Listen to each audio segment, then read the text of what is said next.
All right, welcome everybody. Great to see you all. Welcome to our this year's first installment of our monthly Lunch and Learn program. It's great to see some friendly and familiar faces, and we'll expect some others to join us shortly. I just wanted to let everybody know that this session's being recorded, and we're going to make these recordings available on our website in case anybody wants to refer to them or watch them at a later time. And we've got a real treat for you. I want to thank, first of all, my colleagues from Butte County Office of Education, Sherry Haney, and also Wendy Hall from the Shasta County Office of Education, who have helped us coordinate the event this year. And also wanted to thank Cecilia Leong from Attendance Works, who needs introduction. We're going to start with some content from Cecilia in a moment here. And then we've got a really great treat for you. I've been really hoping that we can feature this district at one of our Lunch and Learns. I've had the pleasure of getting to know Dr. Aaron Simon, now the Assistant Superintendent of Long Beach Unified School District. I've had the pleasure of shadowing their district and learning a lot from them. Also, we have Dr. Sosa Valderrama from Long Beach Unified, and they're going to be presenting on their outstanding program and their outstanding practices. So thank you all again for joining us. And Cecilia, my friend, I hand it off to you.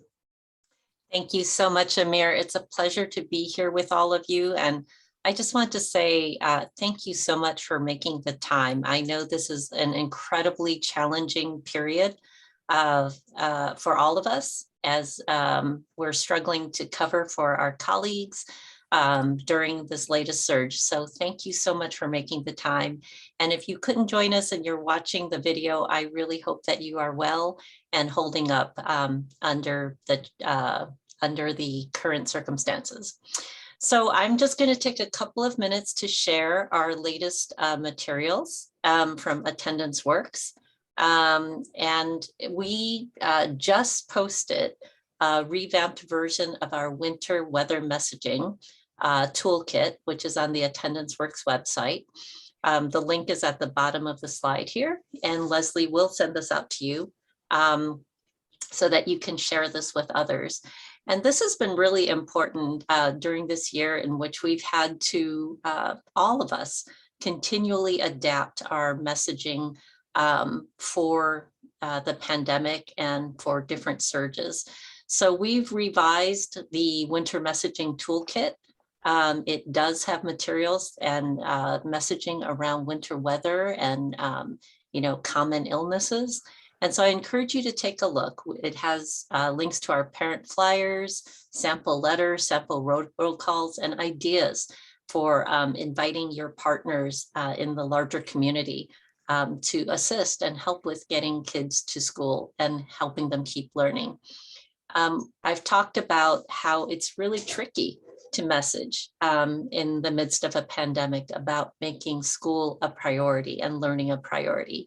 And so I just want to reiterate one more time that as we are talking, writing, texting, whatever it is that we're doing to reach out to families and students, that it's a complicated but important set of messages we're giving. We're asking people, reminding them, to take steps to keep healthy. We were chatting about signing up for our free COVID tests from the government, for example, but you may have many other messages from your district or your schools to families about how they can keep healthy. And that's always evolving, right? And making sure that they keep safe. And whatever happens, whether you're in school, whether you have to quarantine, whether you're in short-term or long-term independent study, keep connected, right? We care about what happens with families and students. We have many staff whose jobs are to reach out and stay connected. And so wherever you are, giving that message of caring concern to keep students connected. And then most of all, keep learning. If you can't be physically present in school, there's so many ways you can keep learning, whether you're needing to stay at home, whether you're in an independent study, whether you're with a community partner in an after-school program. many, many ways. So these are the key messages and ideas we want to get across. And the winter toolkit is just one piece that we offer for you to use and adapt for your communities. So that's it from me. I'm really looking forward to hearing from Dr. Simon and Dr. Sosa Badarama. So I'm going to be quiet so they can talk. Thank you, Amir. Thank you, Cecilia. Thank you very much. And on this toolkit, like all of the other resources, would school districts or sites just be able to download and use as their own?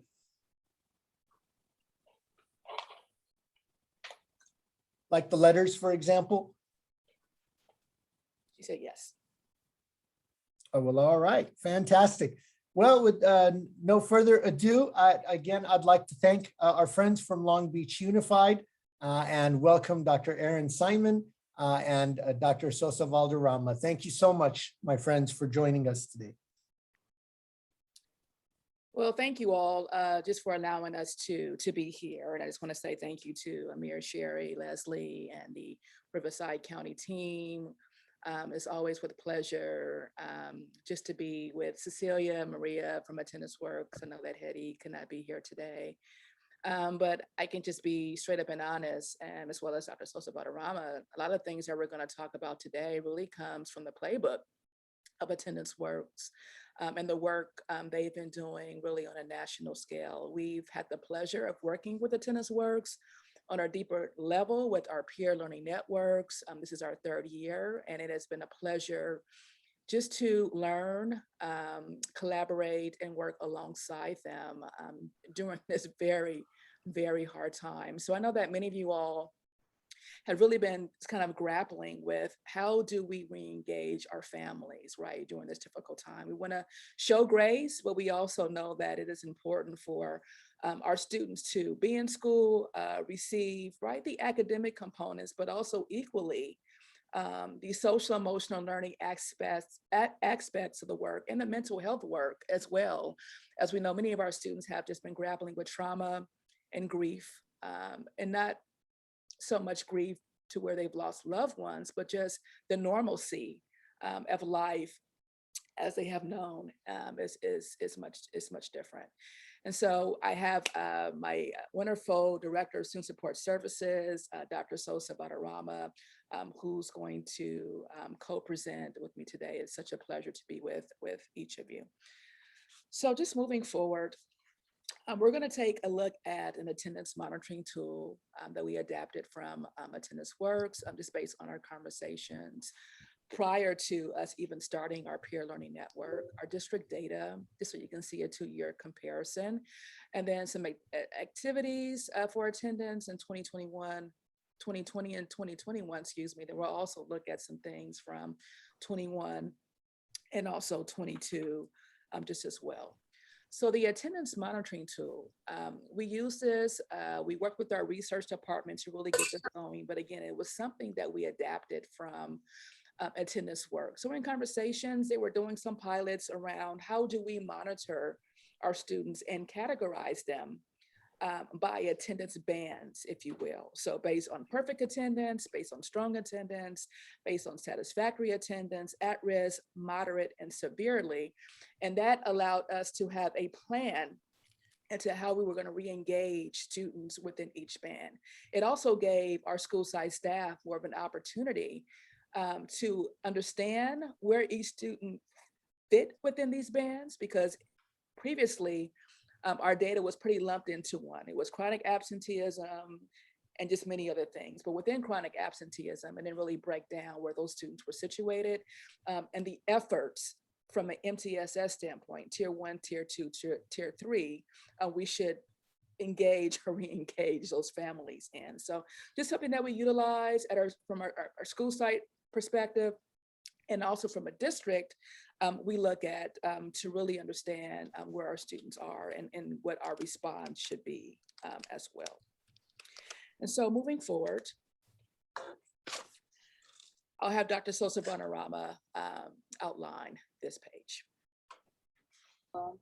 Hello, everybody, and thank you for inviting us today to share what we've been doing. And as Dr. Simon mentioned, we've been working really closely with Attendance Works to help us really fine tune the work that we're doing with attendance and to support attendance, even during the pandemic, when we know that sometimes it's not feasible for students to be in school physically.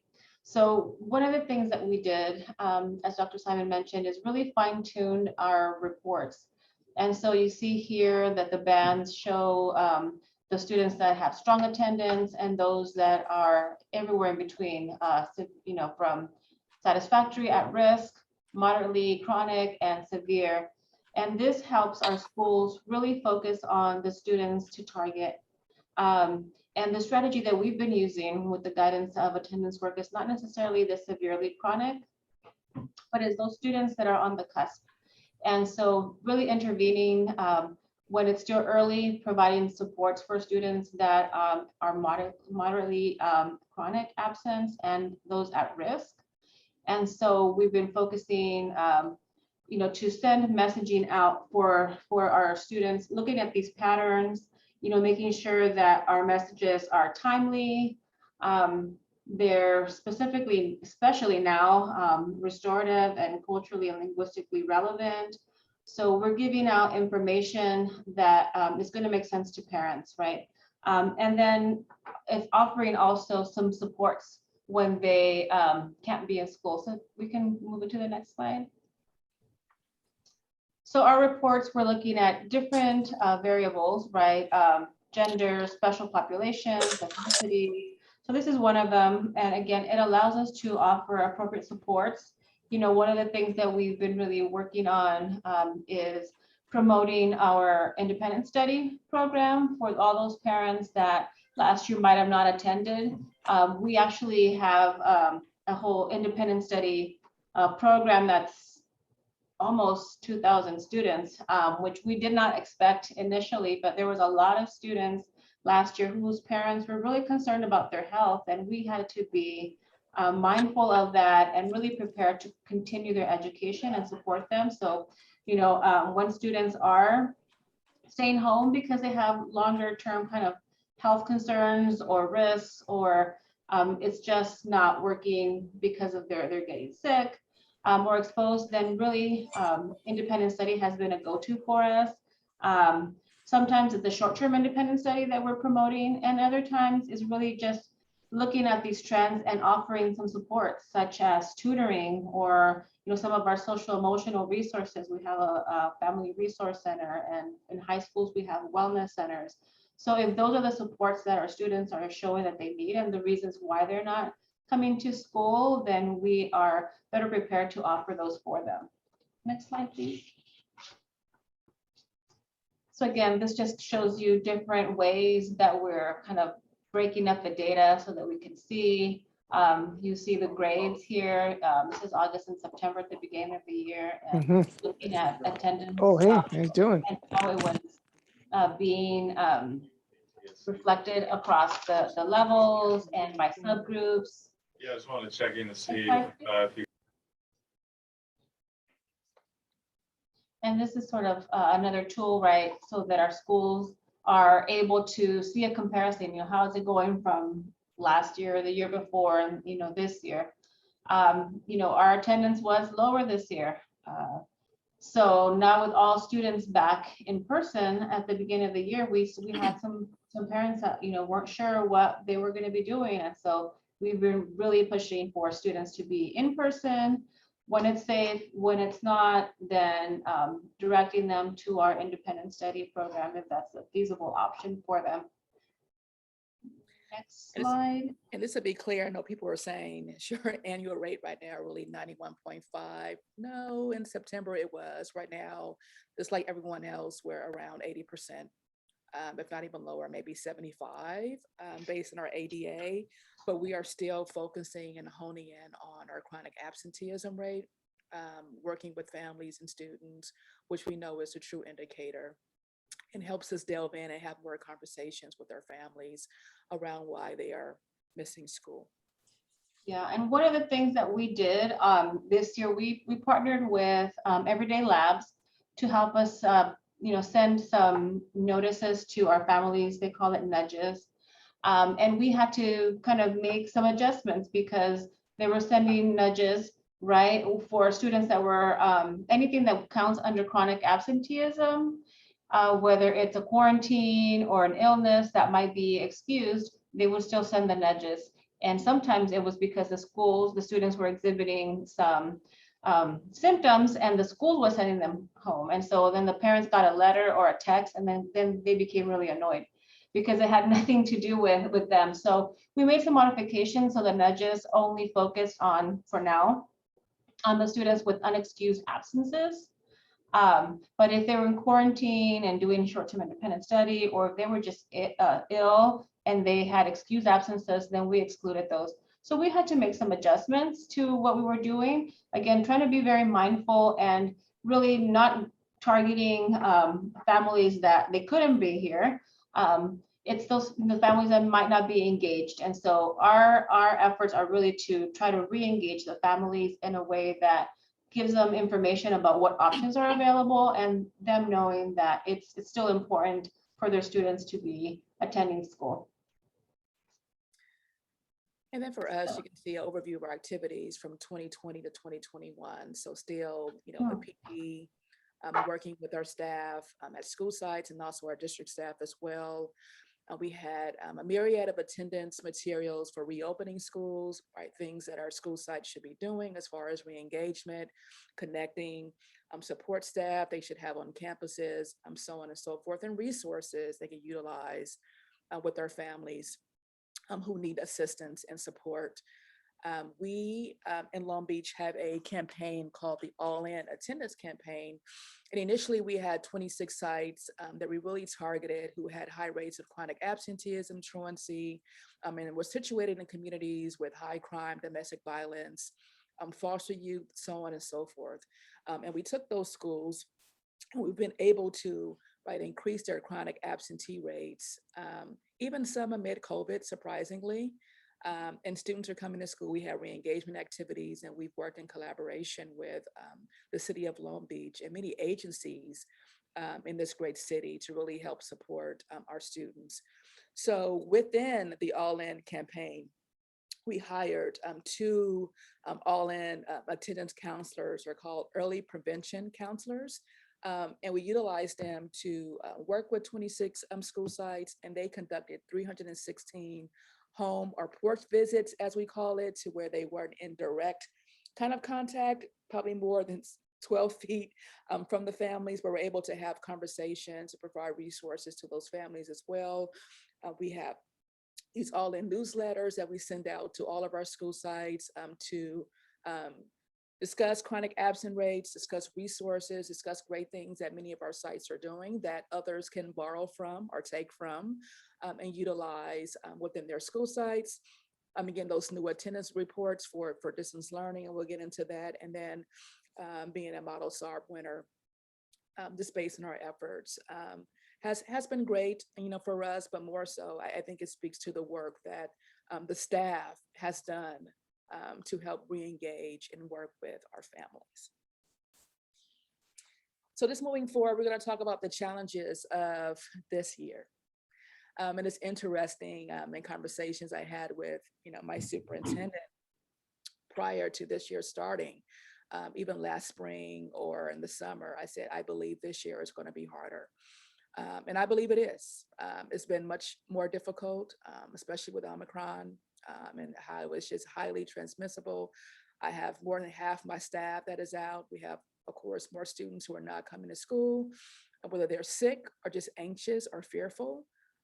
It has been just another trying, depleting, and just tiring year, but we're still here and very grateful for employees and staff members who continue to show up every single day, even with knowing that it's so difficult.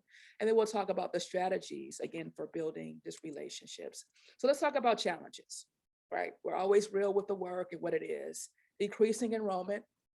I know many of us are having conversations with legislators and whatnot about that decreasing enrollment and even attendance and, how we're going to get funded and being held harmless just for attendance rates and so on and so forth. The student behavior is off the chart.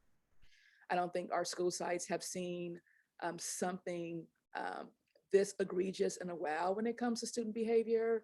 We have staff fatigue, staff who are just exhausted day in and day out, just based on the responsibilities they are being asked to take on.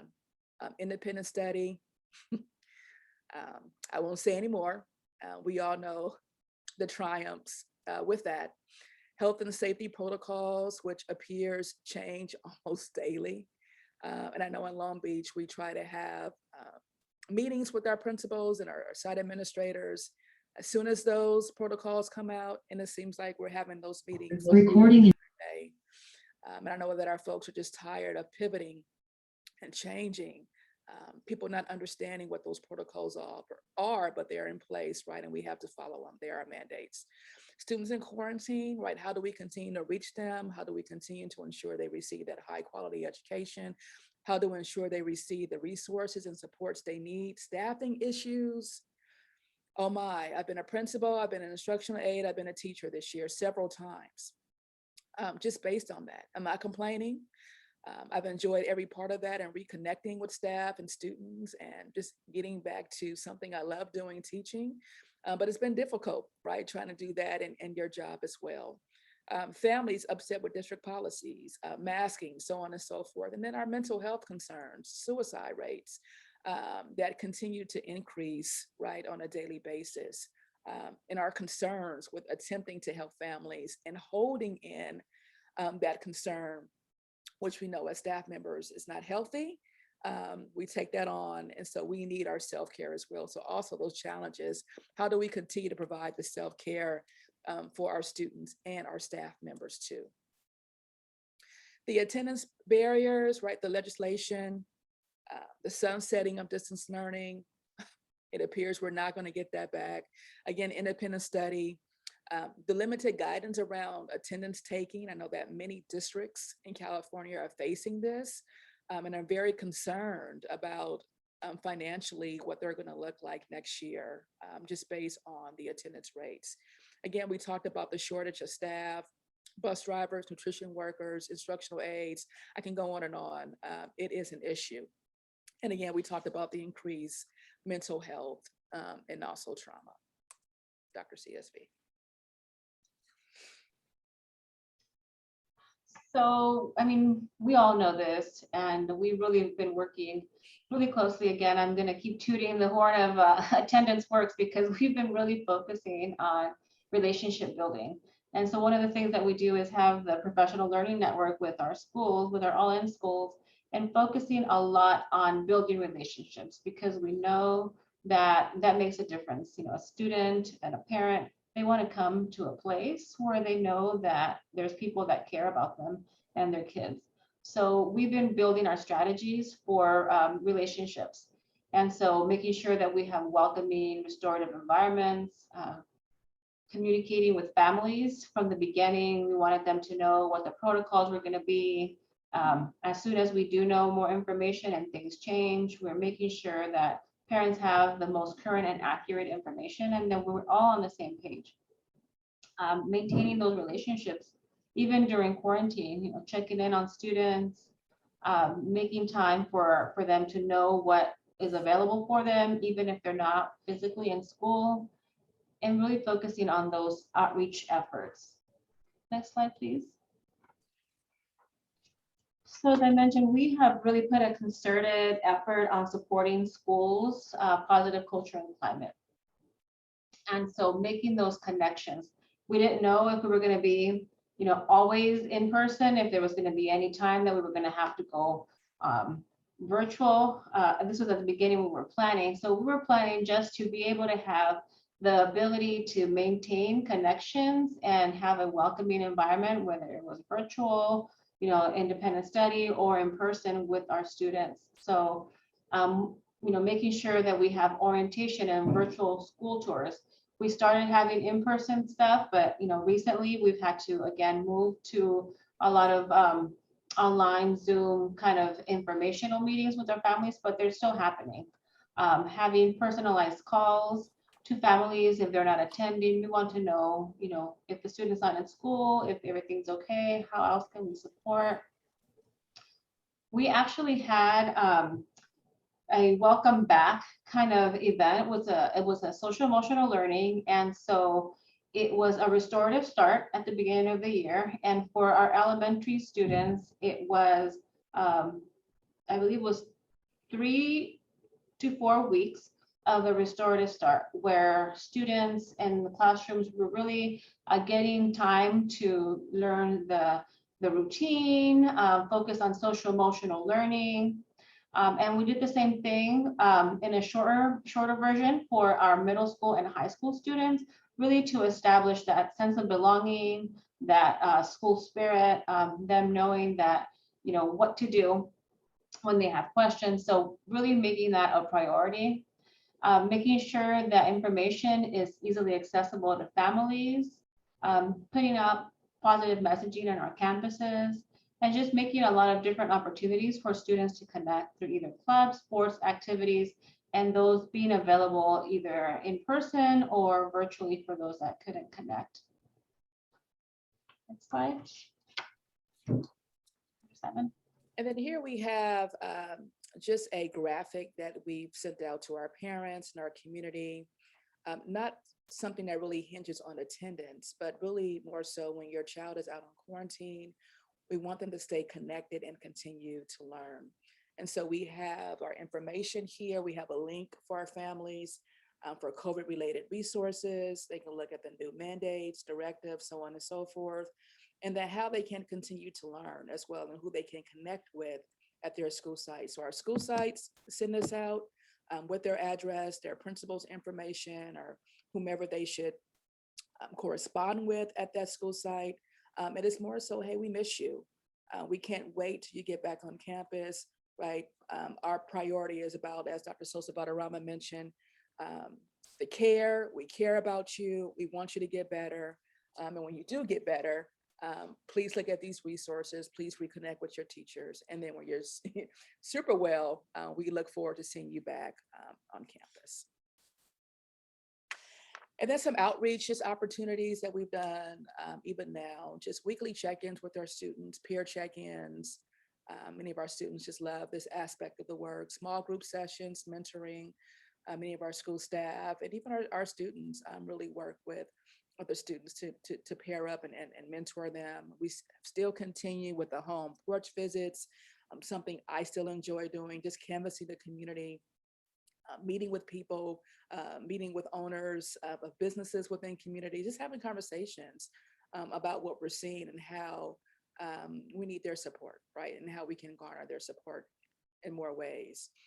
Virtual in-person check-ins with staff. We're still having parent groups and parent meetings, albeit virtually. We utilize a system called Parent University to where we're able to film videos and send those videos out. So we have a repository of videos that our parents can pull from based on their needs. So maybe around self-care, maybe around SEL, and maybe around quarantining. Just any topic that we believe are hot topics based on what our parents and our guardians tell us. We're able to provide those videos, create those videos, record those videos, and then send them out to our community. The community, again, canvassing. I cannot speak to canvassing your community enough. You do not know your community well until you canvass your community, right? If you've grown up in that community, so be it. You have a great idea about that. But once you learn the perspectives of your community, you're able to interact with your community. There's nothing better than learning your community as quickly as possible just by canvassing and having conversations. It's also a great way to build trusting relationships with folks within that community because they see you out there wanting to learn more about them and meeting them where they are. And that's a huge part of our work. And I think that COVID has truly shown us, we got to meet our folks where they are. We got to meet our parents. I don't care if they're in a laundromat, store, post office, our folks are going to be out there to meet them, right? Just based on their needs. And that's one thing that we've learned within our model and one thing that works very well. Share messaging with community partners, and then we also participate in community events. So there's an event that's being had by our local hospital, and they asked us to be there. We're there to talk about the work of the All In campaign, our family resources centers, our wellness centers, and many other resources that we're providing to our families during this time. So that has been something that we believe has greatly impacted our community, our students and our families, and still something that we get very high praise for doing. And we don't do it for the praise, but we do it just to be able to meet our students and families where they are. So some of the re-engagement strategies that we put together, we've already talked about. So we had, as Dr. Simon mentioned, the 25 sites that were in the all-in campaign that was focusing on attendance. So this year, we added an additional 10 sites where we were able to hire 2 social workers that are there to support the schools in re-engaging students and families. Also with our peer learning network and working with Attendance Works. Our family resource centers also increased from 26 sites to this year 32 sites. So that's even more school sites that have access to mental health support and resources. We hired 19 new social workers for our family resource center, our attendance team, our foster youth and homeless education programs, and added 11 high school wellness centers. So that has been an amazing kind of expansion for our group, but it's been really, really well received. Also, as I mentioned earlier, working with Everyday Labs to send those nudges to our schools and our students and families. And the great thing about working with the Everyday Labs program is that they're really looking at the communication and making sure that the communication is to the point and it provides the information that families need. So it's short little text or emails or letters that parents, it's easy to read. They don't have to take a lot of time out of their day to go through this long letter. And it provides them all of the information and resources if they're interested in looking at those. So that's been really great.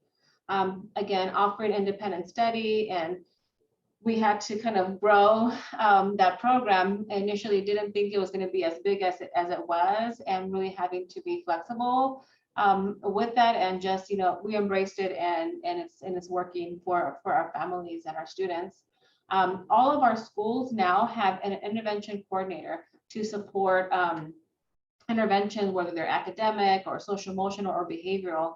There's an intervention coordinator that coordinates all of that and the supports. We have mentoring and tutoring that are offered either by the schools or through partnerships with community organizations. So for example, we have a partnership with Long Beach Blast, better something learning outcomes for students, something to that effect. And they offer tutoring and mentoring in person and virtually. So that's been great for students, particularly those that are in independent study. So there's more flexibility to get tutoring that way. Working to build our student attendance teams and our district attendance teams so that we're on the same page in the messaging that we're sending. So the message is a little bit different, right? So if you're sick, even if you have any small symptom, this year we're saying don't come to school because we don't know if it's COVID. So now we're making a little bit more of a pivot because now we have testing kits, and so we have to work that into our process. But it's being flexible to provide supports in a creative way so that our families and students can continue to access their education. And then one of the other things that we did at the beginning of the year, we created a tiered intervention calendar. So for all the schools, for every month, there is a calendar of activities that they can be doing with their students and families to re-engage them. And we had these tier levels of support for student re-engagement that we implemented last year, and this year we modified it. So last year was for like virtual learning or hybrid learning. This year we have one for in-person, and it really looks at the different tiers of support.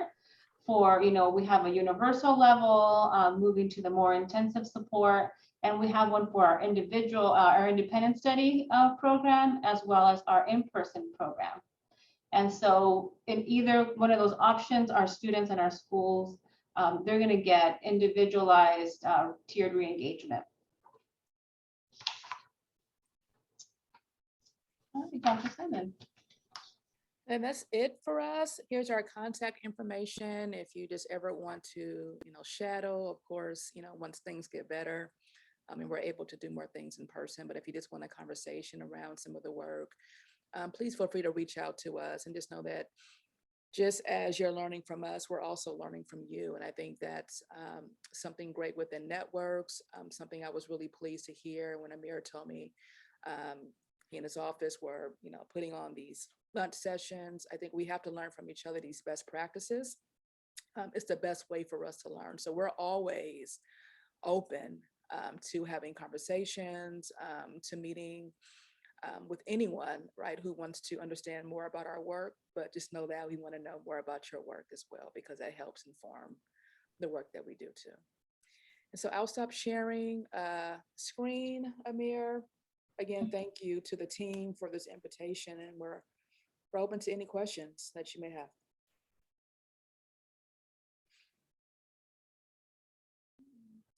Thank you so much, team. That was a fantastic presentation.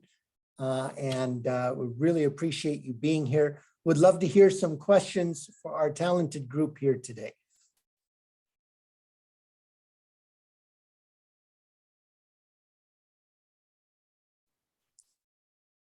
Well, I think while everybody's thinking of a question, I would love to ask one from you both. If I could you please describe to us your parent university in a little bit more detail? How did you start it? How does it work? How do you like it? If I was a district wanting to start one, how would I go about that? That's good. I'm trying to see if I can find just a link for Parent University on our website, and it kind of gives you a little bit more information. So really, it's really owned and overseen by our equity office. And within that, they really work with our parents to really help them understand resources, to connect them with school of choice options, and many other wonderful things. And here I'm going to place the link in the chat box. You guys give me 1 second. I don't know if you had anything to add, Dr. Sosa Badarama. There's so many things that they do. But I can also share my screen, which kind of gives you more of an overview. So there are parent group meetings. We talk about our education celebrations, where we bring our families in to understand our elementary and middle school selections. So they actually get to meet with principals and those school site staff members. Unfortunately, due to COVID, we had to shift that to a virtual option. So where school sites are going to create these videos to really highlight many of the great programs and resources that are at their schools.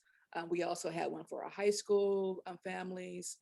There's language accessibility, there's student engagement and school engagement, things that happen in here, partnerships, but many things that talk about online workshops for parents, Kinder 101. What can you expect when your child enters kindergarten? How can you build resilience and growth mindset? Why attendance matters, right? So of course, we always got to get attendance in our work in there as well, because we believe that's equally important. So there's so many aspects of the work that Parent University takes care of, but it's really around the educating and informing our parents and guardians about the schools that are within Long Beach and the resources they have access to in their language. So it's in Spanish, Khmer, Vietnamese. We have about 4 or 5 different languages that are translated just for our parents to be truly engaged in that process. I think you covered it all. There's just a lot of different resources. And so there's also a YouTube channel that they have for all of the recordings that they have. They have workshops at least once a week, and the topics are just varied, anything that might be interesting to a parent, from how to support your LGBTQ plus student to like attendance and social emotional learning, and how to help your student with their homework. So there's just a wide range of topics, and it's pretty successful. We know that typically when we have the views, we might have, I don't know, 300 parents be on the webinar, but then later on there'll be hits. because they will watch them on their own time. So it's always nice to go back and check those videos and see how many people have actually watched them. Amir, I see Marian Chiara has her hand up. Hi, sorry about that. I left it dangling up there. So I heard both Erin and Claudia talk about re-engagement activities that you provide, and I think you said monthly. Do you have them separated by elementary and secondary? And can you give a couple of examples, please? Or I can actually, let me see if I can bring that up.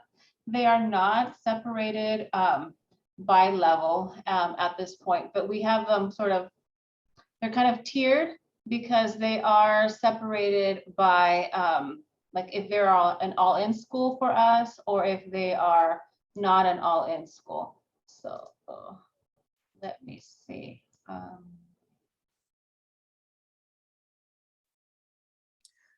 So while she's doing, I'll just give you an example. So for engagement activities, it could be, canvassing your community, right? We implored all of our school sites and our principals. This is something that you should do before school starts, right? Learn your community, get out to meet your families. Host an event, right? Not just like a back to school night or open house, but something more intimate to where, your families can learn more about your programs. What can you do within your classroom? So even around just engagement with those families. So invite, here it is, beautiful. The attendance videos, attendance goals, notification to our students who have not completed their TDAP verification, which we know can exclude them from being in school. So we start that even in the summer with our student health services branch, and also our Long Beach Health Department, which also helps us provide clinics at one of our sites so that our parents can come into. We have Prepare for PLN #1. Dr. Sosa Badarama can speak to a lot of So this. this is like August, for example. So this is one of the August, all the schools have this, they get it. We separated different activities that they would be doing throughout the year. And then it's separated by tiers. So depending on, the students and the tier, they might be the level of intensity of support that they need. These are some ideas of things that they could be doing to support their students. So again, by month, we might have to make some adjustments now just because of where we are at the moment. But this is something that is available to all schools. It's on we have a Google folder where they can access the most recent resources that we put up. So here's an example, and we'd be happy to share if anybody's interested.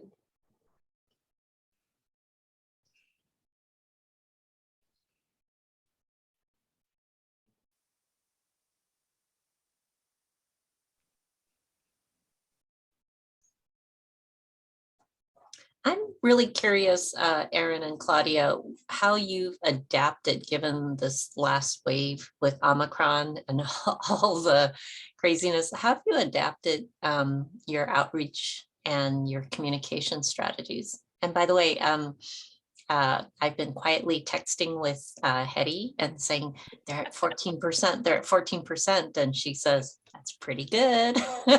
So question and a bit of admiration for the two of you.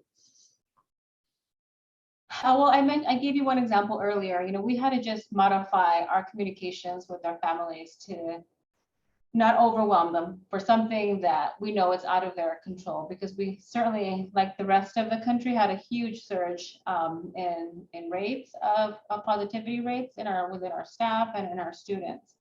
But we're still continuing to contact families. Offering the independent study has been one of the things that we've been really pushing. I've spoken to parents, now that they were kind of debating, should they do the short term or should they go ahead and move to the, the longer term independent study, and kind of walking through that with them. So, just having those conversations with them, for me, I'm talking to the principals and letting them know, what are your options and some of the things you want to take into consideration. If a family is telling you that they're really concerned, it doesn't look like it's going to be just 2 weeks, then maybe it's an important thing for you to go ahead and move them to the longer term independent study that might be more feasible for them. Especially if there's any kind of health concerns, right? But if a student might be in a short-term kind of quarantine situation, then it wouldn't make sense to move them. We are continuing to promote our porch visits, which they're still socially distanced, but it helps really the families know that somebody's out there and they're checking in on them. It's safe. We're not in contact with them, but it's really, we're talking from, I don't know, 12 feet from the curb, really, and nothing confidential, but just checking on how they are and how we can support them.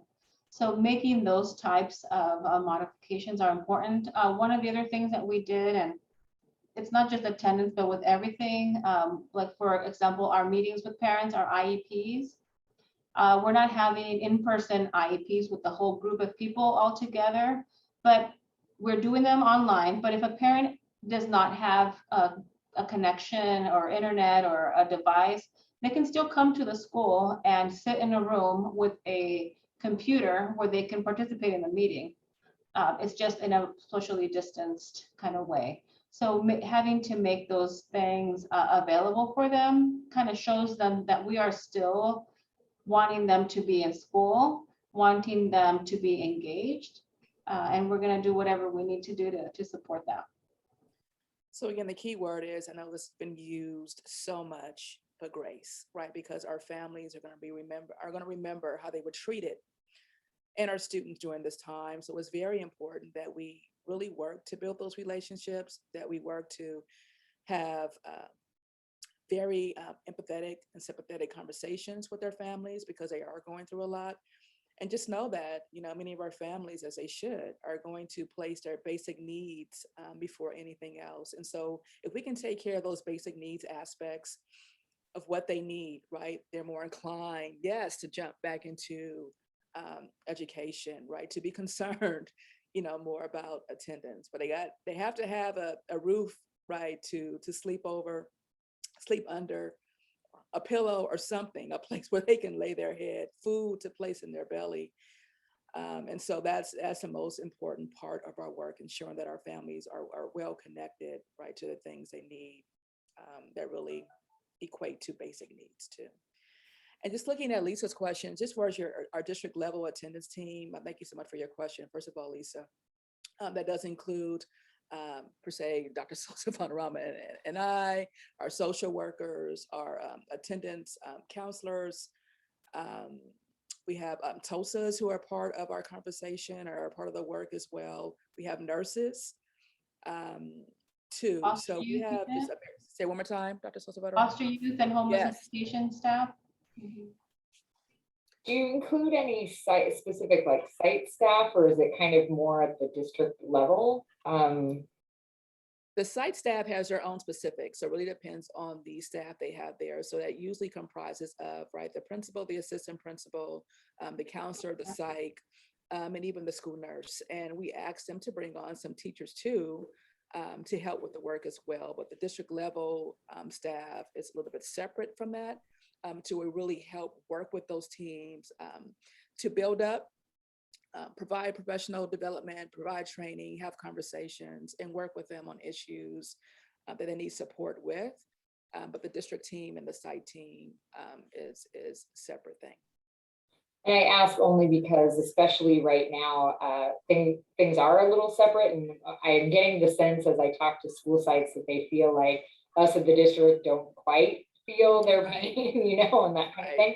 So I just want to, I want to make sure that I'm giving them option to be part of that process, and even though if they're putting some things together at the site, that they're able to share with us, so that we can really start looking at our district practices. So. Absolutely. And then I just had one other question about the porch visits, and I may have missed this at the beginning, but do you are you targeting a certain group? Is there or is it like a proactive, we're just going to go out and check on people? Because obviously there's a difference between going out because somebody's referred you because you're, falling behind or not showing up, versus we just want to make sure you're okay kind of thing. So we are targeting specific schools, our all-in schools and our expansion really focus on the schools that had historically higher chronic absenteeism rates. And so then they work with the students at that school, looking at the individual data, and then they're really focusing on the students that are at risk for chronic absenteeism and those that are, starting to show some patterns. So not necessarily focusing on the ones that have chronic absenteeism already, but it's those that are on the cusp. Thank you, Lisa.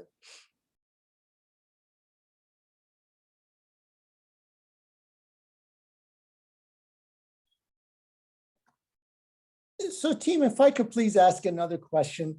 Let's say that you're advising a school site that's now just sort of putting a team and trying to develop a site-based attendance system. What are some of the recommendations or advice you would give them in that process? I'll just give you one off the bat. Whoever you decide to place on your team, it doesn't have to be the scripted, right, counselor, site administrator. Make sure they're passionate about kids and about the work. I don't care if you only have a counselor. If you feel like they're not going to be truly involved, appreciative, and passionate about the work, do not involve them. If you have a teacher, if you have a nutrition service worker, and I'm serious, if you have a custodian who really cares and is connected with the community and families, that's a person you should have on your attendance team. Because you have to have people who are empathetic, who understand people, who can show grace, who are non-judgmental, and who can work with families on the level that you're seeking. So let me just say that first. Choose wisely. Don't just choose because of the titles, although the titles are sometimes beneficial, but you want folks who are really working to see students just be better and have better opportunities, and their families. Thank you so much. I appreciate that. I will try to pass that message along.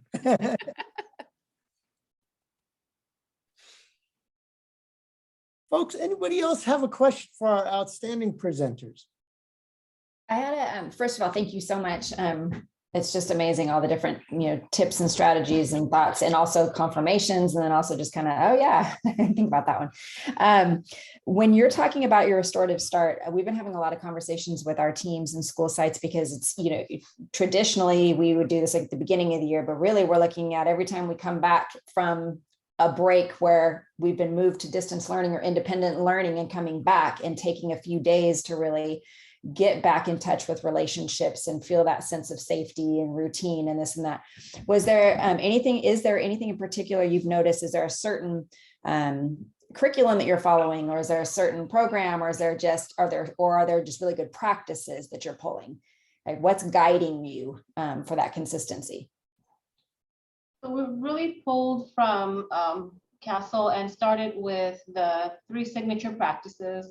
And that was like, we embedded that into like all of our classrooms and everything we did, from in the classroom with students to our professional development with adults, really just embedding those and using those as a guide. We don't necessarily have a SEL curriculum that everybody is using, though we do have some that we kind of promote and share with our schools. So Harmony is one that we're using. In our middle and high schools, we're really looking at restorative justice and restorative practices and embedding those in there. We have used Safe and Civil for like our high schools, and but we don't have a curriculum, but really looking at Castle. And then this year we did have, the state of California released the competencies for transformational social emotional learning. And so really taking some time to unpack those with our staff and introducing those to our schools has been one of our focuses. Our intention is eventually to have an NSEL curriculum for our elementary school students and then embedding SEL within our practices, elementary through high school. Thank you very much. That was helpful.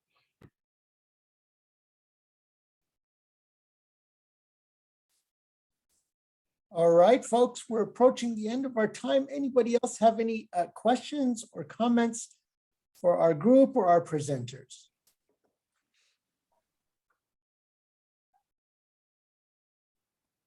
All right, well, I just wanted to thank you both again, Dr. Simon and Dr. Sosa Valderrama, for your time, your awesome presentation, for and if you'd like to share the material, we can send it to everybody. But thank you for all the links and all the wonderful resources.